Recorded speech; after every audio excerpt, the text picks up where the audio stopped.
Okay, tukwandizaako obulungi atugoberera ku mboozi za Buganda. Tusiima okujja ng'ogoberera ebyafaayo oteeka ku channel yaffe. Tuli mu kubanga tunoonya bikwata ku byafaayo bya Buganda. Bakabaka abo abaasooka abaafuga batya Buganda okugituusa wano tugirabidde nga y'amaanyi. Of course, n'obuwangwa obw'enjawulo, ennono ez'enjawulo zaasibukawa zetugeza okuba ate nga tujjawo na biki ebyagobererwa mu kubanga ennono ezo ez'enjawulo ziseetingibwawo. Baagoberera kubanga bakuuma ki oba okubanga batangira ki. Bye tugenda tujjayo mpolampola ne tubeera ate nga tubikutuusaako naawe obeere nga otegeera kiki ekyasooka okubanga kigobererwamu. Of course, n'okwongera okugunjuka ku buwangwa bwo. Nze Desani Kyeswa ndi ne bwana Kiberu Musaasizi. Tugeza okuba ate nga twongera kwongereza ku bwali twali twakoma ekitundu kya munaana nga tulaba ebyafaayo n'ebyali bikwata ku Ssekabaka Nakibingi Mulwanyamuli. Twamulako of course yalina mukyala we Nannono. Ebyafaayo nabyo byali bigazi naddala mu lutalo lwe yali alwana ng'ayambako bbaawe. Of course era ye mukyala yasoboka okuba nga atuula ku Ssemagulu y'Obwakabaka bwa Buganda. Twalabiramu n'ekibuuka Omumbaale era ne twalaba ebyali bimufaako oba tewakalaba ojja kuddayo nonyeko ku kitundu ekyo eky'omunaana ekyo. Byonna mu ebiri kaali pakiti bulungi nnyo, kalimu ebintu bingi nnyo. Olunaku lwali tugenda kubanga tutunuulira ku Kabaka Mulondo eyaddirira Kabaka Nakibinge. Tubeere ate nga tumanya byonna ebyali bimukwatako. Ennono zaali nnyingi nnyo ezaali butandikirako zituna okuba ate nga zonna tuzaana ku lugenda kuba lwaleero. Nkwandiza Mwami Kiberu. Nange nsanyuse okusanga ssebo. Yes. Nga twogera ku byafaayo twakoma Kabaka Nakibinge Omulwanyamuli. Kabaka Nakibinge Omulwanyamuli mu lutalo lwe yalimu n'Abanyoro yasobola kuluwangula. Olutalo lwamutwaliramu newadde lwamutwala naye ate tekyalemesa Bwakabaka kusigala nga bugenda mu maaso. Era mutabani we Mulondo oluvannyuma yatuula ku Ssemagulu ya Buganda. Naye nga mu kusooka mukyala wa Kabaka Nakibinge gwe tuyita Nannono mwana n'ayitibwa Nabulya yatuulamukko yakuumako ku ntebe eyo. Bw'amala okulya Ssemagulu amatulako ku Ssemagulu n'atuumwa Nabulya. N'atuuma Nabulya nti Nabulya Obwakabaka. Naye n'abukuumako akabanga katono era mujja we Namulondo bw'azaala omutabani Mulondo. Mulondo lwasumukamuko katono n'atikkirwa n'ayisibwa mu mikolo gyonna bw'atyo n'afuuka Kabaka wa Buganda. Kati Mulondo ono bw'afuukira Kabaka wa Buganda yali mwana muto ddala era ebintu ebisinga nga talina byategeera. Era nga mu lukiiko lwa Buganda bw'atyo maama we ono Namulondo gwe yamuleranga nga talina ekyokukola. Kabaka mu lukiiko lwa Buganda olumu enkiiko ezimu alina okubaamu Kabaka mwana ali awo oba abitegeera oba tabitegeera. Kabaka bamwetaaga bamulabe ku Ssaasajja Kabaka bawe bakube ku ngoma basanyuke nti omunyinimu mwali alamula. Kati bw'atyo yabeerangamu ng'atudde ku maama we na maama we amuleze. Kati wayita ekiseera agenda akula. Bw'agenda akula tuga ekiseera nga tekyetaaga ate kutawanya maama we bukaseera tekubeera mu kumulera ng'asobola okwetuulira. Akuliridde olwo. Akuliridde. Naye ate ng'Entebe Ssemagulu atamanyi Entebe Ssemagulu bwefaanana. Entebe Ssemagulu awatuulibwa bwetooloovu naye ate erina amagulu asatu. Mutegere obutebe bw'amagulu asatu. Magulu asatu keetooloovu kati kaba kampi ddala.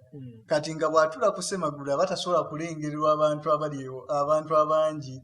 N'olwekyo bakojjaabe ab'obutiko. Ate nga tosobola kakola nga kawanvu nnyo tekaba na balance. Kati bakojjaabe ab'obutiko kwe kumubagiza entebe ey'amagulu 4. Entebe eyo neyetuumibwa erinnya erya Namulondo ng'ejjukira ku maama we Namulondo eyamuleranga bwe baabanga mu lukiiko. Kati okuva n'olwo naguno gujjwa entebe ya Ssaabasajja neefuuka Namulondo nti Kabaka gyali ku Namulondo alamula. Ekyo kimu ku bintu ebiva ennyo ku Kabaka ono Mulondo. Ate Kabaka Mulondo bwe yabeeranga awo engeri yali era omwana omuto ng'enkiiko zituuka esseera naaba nga tanyumirwa nnyo bigenda mu maaso nga tabigoberera bulungi. Ebimubowa biri sirias nnyo. Ng'ensonga ku myaka gye si ze yanditegedde nnyo oba okusaanira okuba nti obuvunaanyizibwa bwokka omukaka okuzibeeramu. Kati era bakojjaye bano ab'obutiko olw'okuba mutabani waabwe baamwagala nnyo ne bagamba lwaki tetumumusanyusangamu. Era nga bakojjaye bavaayo ne babuukabuuka ne basambagala ne bakola bati Kabaka n'asanyuka n'aseka. Kati ago amazina ne gafuuka amaggunju. Amaggunju gava wano. We gava kibula nti Kabaka okugeza ogenda ku mikolo gya Kabaka, Kabaka bw'abajja ku mukolo mu maaso g'abakulembeddwamu abaami ababeera mu makanzu nga babuukabuuka bati ab'obutiko bazzukulu b'omutaka Ggunju ow'obutiko era babeerawo awo n'eŋŋoma yaabwe nga evuga nga bazina erya Kabaka amaggunju. Amaggunju ago nago n'ogujja nago gaavaawo. So n'ekyo Kabaka ono Mulondo kyakubiri ekyo kyekyokubiri ku bimujjukirwako. Kati ku mulembe gwa Kabaka ono lumu baba bali awo Kabaka ategese omukolo. Jjukira Kabaka Nakibinge bwe yakisa omukono mu lutalo teri yamanyira ddala we yakisiza omukono era nga teri amanyi njole ye weesigadde. Naye kati omusajja n'ajja n'effumu lya Kabaka Nakibinge ku mukolo ogwo. Omusajja yali muyizzi nga yabaddeyo mu nsiko n'asanga effumu. Bw'asanga effumu nga yalikwata ng'ajja mu lubiri nalyo. Kumbe effumu eryo lyali limanyiddwa mu Bwakabaka bwonna nti eryo effumu lya Kabaka Nakibinge omulwanya mmuli. Kati nga omusajja bamukwata bamutwala eri Kabaka bamusoya ebibuuzo. Effumu waliggyeewa? Erimanyiddwa nti lya Kabaka. Erimanyiddwa nti lya Kabaka waffe eyatubulako gwe tutamanyi nafiire. Kati bw'aba batyo ng'abatwalayo ng'abalaga gye yajja ffumu. Bw'abatwala okubalaga gye yajja effumu nga wali basangawo ekinnya ekinene ddala bakyali kyandibanga kyali mutego gwe baali bataddewo bakutega egyakwatanga ensolo embogo ebisolo ebyo ebinene bwe bityo. Kati nga Kabaka Nakibinge mwe yagwa mu kinnya ekyo mwe yakisiza omukono era baatunuya akawanga ka Kabaka Nakibinge ne batunula nga baali bamumanyi nga balaba ddala nti yeye era bwekyo enjole ya Kabaka Nakibinge nesobola okukomezebwawo neryoka eganzibwa mu masiro asobole okuziikibwa obulungi.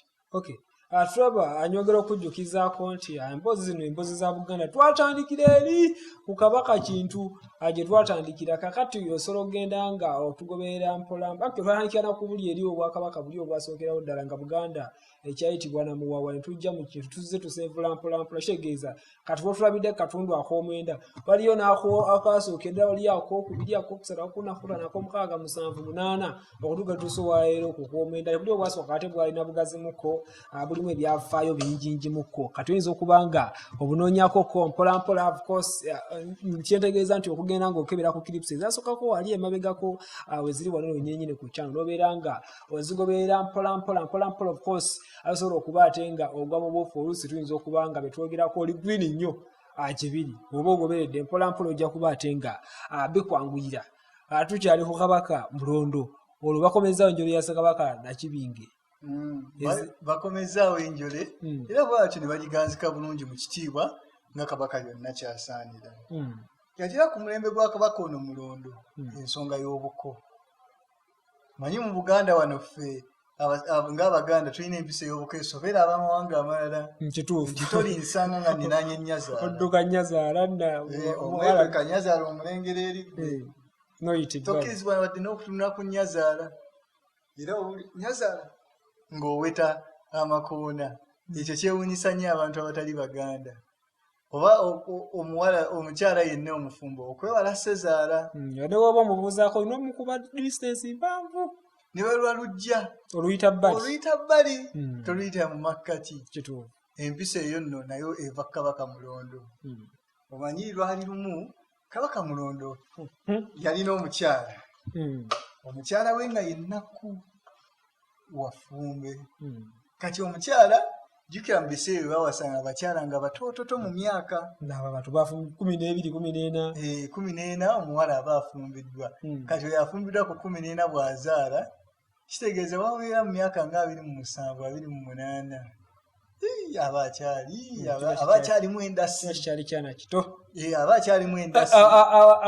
Afumbiddwa ku 14. Kitegeeza omwana we wafumbirwa gwabeera azadde ku ono aba alina 28 ng'omwana we afumbibwa.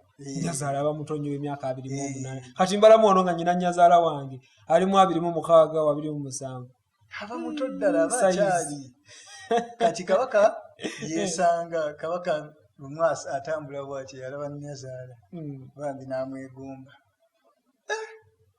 naye bw'amwegomba n'agamba naye kino tekisaanidde n'agamba kino kibi nnyo osinza negoma ntya nnyina anzaalira omukyala kive ate mu biseera ebyo kyali kibaddewokko embeera eyo ng'abasajja ate beesanze baganzizza bamaama b'abakyala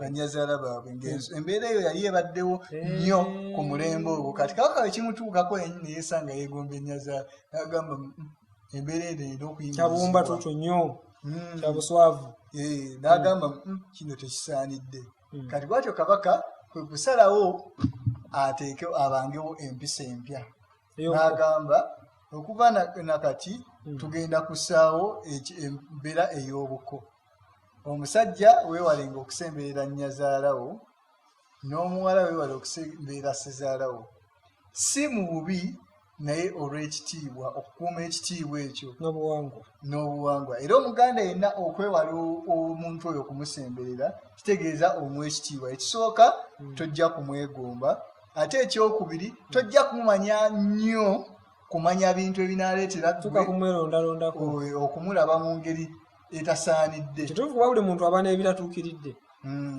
ate omuntu bw'omusemberera ennyo omumanyako bingi ate oluusi ebikyusa endowooza yo ku ye omuganda kati embeera eno kabaka Mulondo n'agissaawo nti tusenga ekitiibwa banyazaala baffe basezaala baffe kubanga tetujja kubasembera tetujja kubamanya kawunvu nakagga kati n'empisa ey'obuko etandikira kabaka Mulondo si ebintu bisatu ebyo era ku mulembe gwe engoma kawujjukira bwe bamuziniranga amaggunju galina okubeerako engoma era engoma gye bayita kawuugulu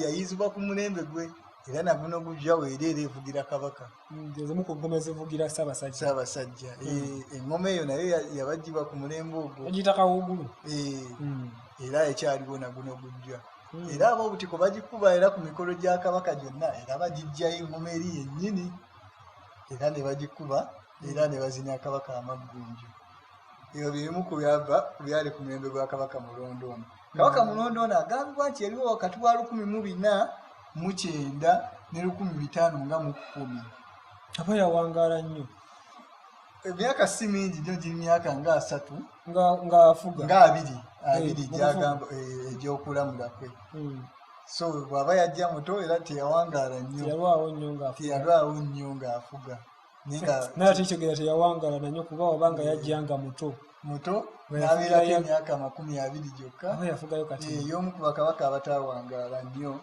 naye nga ku mulembe gwe katikkiro we bamuyitanga Ssekajja yali wanvuma era leero bazzukulu be weebali abava mu kabaka ono kabaka Mulondo era bali mu mutuba gwe bayita ogwa Kaliga Luyidde omanyi oli olulangira bw'ate balina entambuza y'ebyabwe endala nnyo emituba bakabaka ab'enjawulo basimbiranga batabani abamu emituba kati ye yakisimbira mutabani we Kayiga Luyidde omutuba era kati bonna bazzukulu ba kabaka ono bava mu mutuba ogwo era bw'obunoonya omulangira n'akugamba nti ava mu mutuba ogwo ogwa Kaliga Luyidde muzzukulu wa Mulondo omanya nti omuzzukulu wa kabaka Mulondo byesobola okwogera ku kabaka Mulondo ono bintu alina bingi sebo abadde kabaka Mulondo naye mukwatako tulabye abadde brief nnyo tubibrifinze nnyo because naye ebyafaayo bye bigagga bw'obanga otunulidde ku nnono